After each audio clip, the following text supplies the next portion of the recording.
욥기 13장 1절에서부터 15절까지입니다. 3절에 하나님과 변론하리 하노라. 이제 나는 너희를 더 이상 상대하고 싶지 않다. 내가 하나님께 말씀을 드리겠다. 하나님과 좀 나는 대화를 하고 싶다. 욥의 친구들은 욥이 말할 기회도 안 주었어요. 너는 듣기만 하라는 거예요. 네가 무슨 할 말이 있냐는 거예요. 욥이 말을 하려고 하면 좀 조용히 하고 내 말을 들으라. 찬양한다. 욥도 처음에는 너무 당황스러워가지고 자기에게 닥친 일을 이해할 수가 없었습니다. 그래서 처음에는 별별 얘기를 다 했어요. 그러나 그는 말합니다. 이제 내가 하나님에게 말씀을 드리겠다. 욥은 그 친구들을 이렇게 얘기를 해요. 4절에 너희는 거짓말을 지어내는 자고 쓸모없는 의사다. 너희는 가짜 의사, 돌팔이 같은 의사다. 그렇게 얘기를 합니다. 지금 나는 처음보다 더 아프다. 내 병을 더 키웠다. 치료하기는커녕 지금 너무 고통스럽다. 지금 욥이 친구들에게 하소연을 하는 거예요. 그러니까 너희가 할 수 있는 것은 5절에 입 다무는 게 다 도와주는 거다. 네가 말을 많이 해서 지혜로운 것이 아니고 잠잠하면 지혜로운 거다. 이 욥이 얼마나 힘들었으면 이런 얘기를 하겠습니까? 이 말이라고 하는 건 사람을 치료도 하지만 사람을 아프게도 합니다. 그리고 말은 그 사람의 지혜를 드러나게도 하지만 그 사람이 얼마나 어리석은 사람인가 아주 그걸 그대로 보여주기도 해요. 왜 쓸모없는 의원이라고 얘기했는가 하면, 근데 병원에 가면 이제 의사가 처음에 뭘 하는가 하면 문진을 해요. 이것저것 물어봅니다. 여러 가지를 물어봐요. 그리고 어떤 때는 이제 체크를 해가지고 이 리스트를 가지고 조사도 해요. 그리고 뭘 먹었는지, 생활 습관이 어떤지, 전에 병력이 어떤지, 또 가족력이 어떤지, 그리고 어디가 아픈지 좀 두들겨보고 만져보고 이렇게 합니다. 또 요즘에는 최첨단 기계를 가지고 아주 자세하게 검사를 합니다. 이렇게 하는 이유가 뭐냐? 어떤 병인지 알아내기 위해서 이렇게 하는 거예요. 그리고 의사는 그 모든 걸 종합해가지고 결론을 내립니다. 당신은 이런 병에 걸렸습니다. 그 다음에 의사가 또 고민하는 게 뭐냐? 이 병을 어떻게 하면 고치겠나? 치료 방법을 찾아봅니다. ABC가 있습니다. 가능성이 뭐가 있느냐? 그래서 그 방법을 선택해서 최선을 다해서 그 환자를 치료를 하는 거예요. 지금 욥은 마음도 아프고 몸도 아프고 그리고 잿더미에 앉아가지고 지금 이러고 있어요. 온 몸은 다 상해가지고 기왓장으로 긁고 있습니다.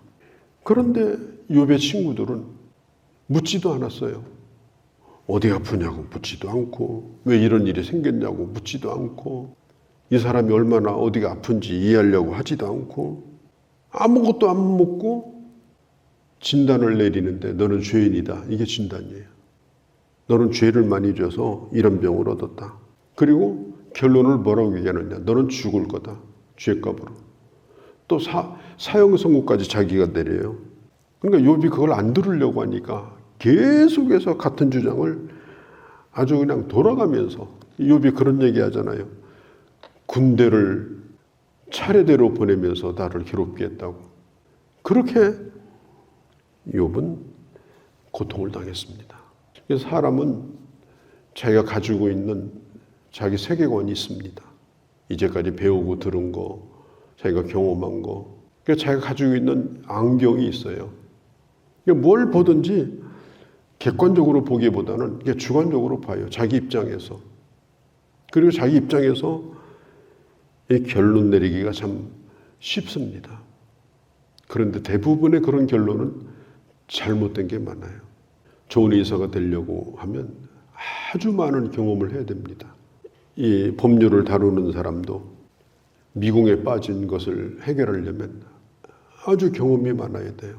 그런데 이 세 친구들은 아무런 경험도 없고 이해하려고 하는 것도 없고 근데 이런 사람들이 와가지고 지금 달려들어서 아주 중환자를 만들어 버렸어요. 중환자. 그 욥이 하는 얘기예요. 너희는 쓸모없는 우연이다. 너희가 나를 위하는 방법은 좀 잠잠해라. 입을 닫는 게 나를 돕는 거다. 그리고 앞으로는 내가 너희에게 얘기하지 않을 거다. 내가 하나님께 내가 얘기할 거다. 지금 욥이 친구들에게 그런 얘기를 하고 있는 것입니다. 7절에 보면 저는 이 7절을 보면서 이제 말씀을 전하는 설교자로서 반성을 많이 해보는 말씀이기도 합니다. 너희가 하나님을 위하여 불의를 말하려느냐? 그를 위하여 속임을 말하려느냐? 하나님의 말씀을 전한다고 하면서 또 하나님을 우애한다고 하면서 하나님의 말씀을 전하지 아니하고 불의를 전하고 또 진실한 하나님의 말씀을 전하지 아니하고 교묘하게 사람을 속이고 내 경험을 전하고 내가 가지고 있는 윤리를 전하고 근데 그런 경우가 얼마든지 일어날 수가 있거든요. 8절에 보니까 친구들에게 물어요. 너희가 하나님의 낯을 따르려는가? 이 말이 뭐냐면 너희가 진정으로 지금 하나님 앞에 섰다고 생각하냐? 너희가 지금 하나님 편에 서 있는 사람이냐? 9절에 하나님이 너희를 감찰하시면 하나님이 너희들 생각을 다 꿰뚫어 본다면 지금 하나님이 너희를 인정하시겠느냐? 지금 너희는 이 하나님을 지금 속이고 있는 것이다. 10절에 그가 반드시 책망하시리니 너희는 내가 볼 때는 다 하나님의 책망을 받을 자들이다. 그리고 12절에 그 친구들이 이제까지 한 말을 욥이 평가를 하는데 이렇게 평가를 해요. 12절에 너희의 격언은 재 같은 속담이요 너희가 방어하는 것은 토성이니라. 이게 무슨 얘기인가 하면 지금 너희가 하고 있는 그런 논리 이것은 토성이다. 흙으로 쌓은 성과 같다. 견고하지도 않고 확실하지도 않고 바람에 날리는 먼지와 같다. 그리고 11절에 그의 존귀가 너희를 두렵게 하지 않겠으며 그의 두려움이 너희 위에 임하지 않겠느냐. 지금 너희가 하나님 앞에 선다면 너희는 두려워서 지금 고개도 못 들 사람들이다. 벌벌 지금 너희는 떨어야 될 사람이다. 이게 지금 무슨 얘기일까요? 잘못된 선입관, 자기 주관적인 생각을 가지고 어떤 사람의 고통에 대해서 어떤 사람의 문제에 대해서 내가 모든 답을 가지고 있는 것처럼 말하고 교통정리를 해주고 이렇게 하는 것은 대단히 어리석은 일이다. 그건 지혜로운 일이 아니다. 지금 그것을 이 욥이 강조하고 있는 거예요. 지금 너희가 아는 것 2절에 보면 너희가 아는 걸 내가 다 알고 있다. 그리고 너희가 말하지 않은 것도 나는 더 많이 알고 있다. 그런 얘기를 왜 내게 자꾸 하는가? 이게 굉장히 힘든 거예요. 이미 다 알고 있는 얘기, 그보다 더 많이 알고 있는 얘기를 아주 이 초보 수준의 사람들이 와가지고 나를 막 가르치려고 하면 들어보니까 또 잘 알지도 못하고 하는 얘기예요. 어디 책 보다가 밑줄 친 거, 뭐 이런 거 주워다가 그냥 자기도 모르는 얘기를 하고 있어요. 그러면 그걸 듣고 있는 사람이 이게 보통 견디기가 힘든 겁니다. 그 욥이 하는 얘기예요. 너희가 하는 얘기는 전부 허물어질 토성이다. 그건 먼지와 같은 거다. 그러면서 14절, 15절에 욥이 자기 형편을 다시 얘기합니다. 14절에 보면 내 이를 물고 내 생명을 내 손에 두겠느냐. 이 말이 뭐냐면 지금 내가 너무 힘들어가지고 이를 악물고 지금 있다. 이를 악물고. 왜? 죽을 것 같아가지고. 그리고 15절에 내게 희망이 없다. 하나님이 나를 죽이기로 작정하셨다면 나는 희망이 없다. 16절에 경건하지 않은 자가 어떻게 하나님 앞에 설 수 있겠는가. 그럼에도 불구하고 16절 끝에 보면 그래도 하나님이 나를 구원할 걸 난 믿는다. 욥의 믿음이 아주 대단한 믿음이에요. 한쪽에서는 막 절망을 얘기하죠. 뭐 죽을 것 같다. 뭐 희망이 없다 그러는데 하나님을 바라보는 순간 그는 구원의 희망을 갖습니다. 하나님이 나를 구원하신다. 그래도 내가 하나님 앞에 믿음으로 산 것을 하나님이 기억할 거다. 하나님이 나를 욥은 친구들과의 그 대화를 중단하고 그리고 하나님을 바라보니까 희망이 생기는 거예요. 그러면서 욥이 계속해서 하는 얘기가 21절 쭉 보면은 하나님 더 이상 나를 좀 아프지 않게 손대지 말아 주십시오. 주의 위엄으로 나를 두렵게 하지 말 것이니이다. 주님이 나를 그렇게 다루신다면 내가 설 수가 없습니다. 22절에 주님이 말씀하시면 제가 대답할 거니까 뭐든지 물어보세요. 그러면 제가 대답을 하겠습니다. 그러면서 그가 무슨 얘기를 하는가 하면 자신의 죄가 무엇인가를 묻기 시작합니다. 내가 지은 죄가 뭔가. 그동안에는 의롭다고 생각을 했는데 이런 일을 이렇게 겪어보니까 그렇지 않다는 걸 그가 깨닫게 돼요. 그래서 자기 안의 죄를 지금 찾아내달라고 얘기하는 거예요. 나는 완전했는데 그렇지 못하다. 이걸 내가 깨달았으니 내가 알지 못하는 죄도 찾아달라.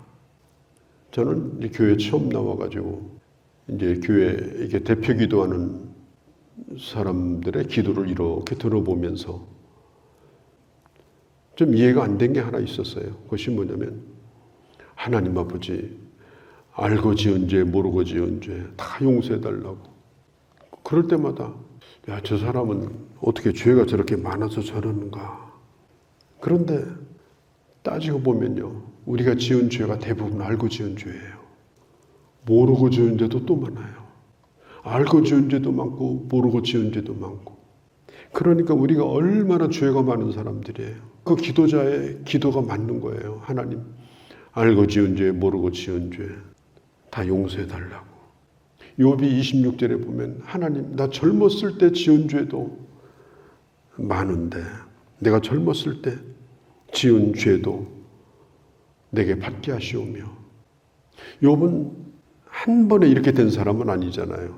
시샘말로 논 적도 있고 잘못 생각한 적도 있고 믿음이 없어서 이상하게 행동한 적도 있고 쓸데없는 말을 한 적도 있고 누군가를 미워한 적도 많고 또 세속적인 생각을 가지고 살았던 때도 많고 그런 시절을 가만히 돌이켜 생각해 보면 너무너무 이게 지은 죄가 많은 거예요.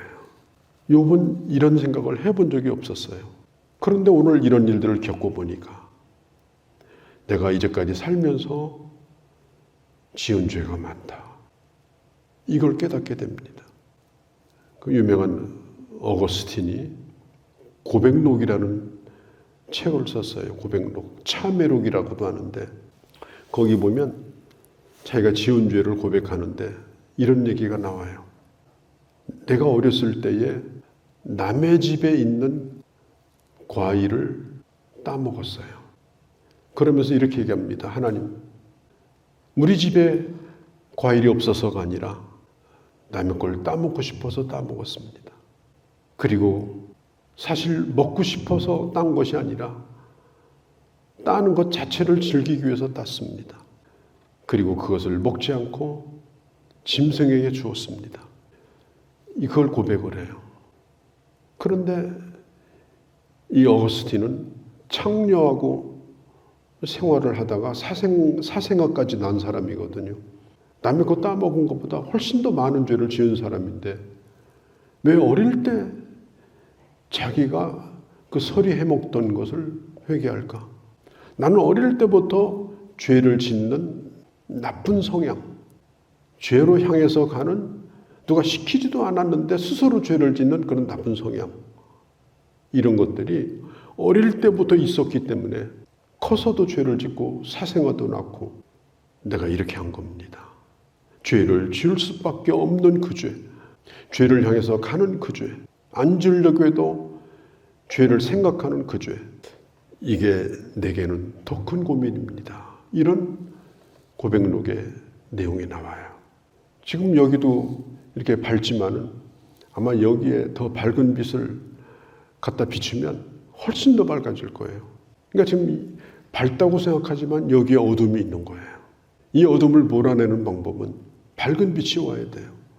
나는 그동안에 의롭다고 생각했는데 하나님이여 내가 주님 앞에 서나이다. 그리고 주님 앞에 서보니까 주님의 영광 앞에 자기의 죄가 드러난 거예요. 그래서 욥이 하나님 내가 어릴 때라도 내가 잊어버린 죄가 있다면 다 생각나게 해주시고 회개할 수 있게 해달라고 그렇게 지금 기도하고 있는 이런 모습을 봅니다. 우리는 예수 믿고 거듭나고 의롭게 되었다. 이 확신을 우리는 가지고 사는 거 좋습니다만은 그러나 아직도 내 안에 더러운 것이 남아있는 것에 대해서 깊은 고민하지 않고 그냥 그대로 이렇게 살아가는 모습은 아닌가. 그런 생각을 오늘 해보게 됩니다. 욥은 그 바닥까지 내려간 다음에 드디어 병도 치료받고 새살도 돋고 그리고 회복되는 은혜를 누리게 되는 것을 보게 됩니다. 거룩하신 우리 아버지, 오늘 욥의 기도를 보면서 우리 자신을 또한 보게 됩니다. 썩는 것이 내 안에 지금도 있고 잠시만 놔둬도 그 썩는 물이 나와서 나를 썩게 만들고 다른 사람을 아프게 만들고 그런 존재가 우리들 자신입니다. 더욱더 밝은 빛 가운데 나가게 하시고 저희들을 새롭게 하시고 저희들을 더욱더 연단하사 깨끗게 하사 하나님의 자녀로 살아가는 저희가 되도록 주여 은혜 베풀어 주옵소서. 이 하루도 주께 의탁하오며 우리 주 예수님의 이름으로 기도하옵나이다. 아멘.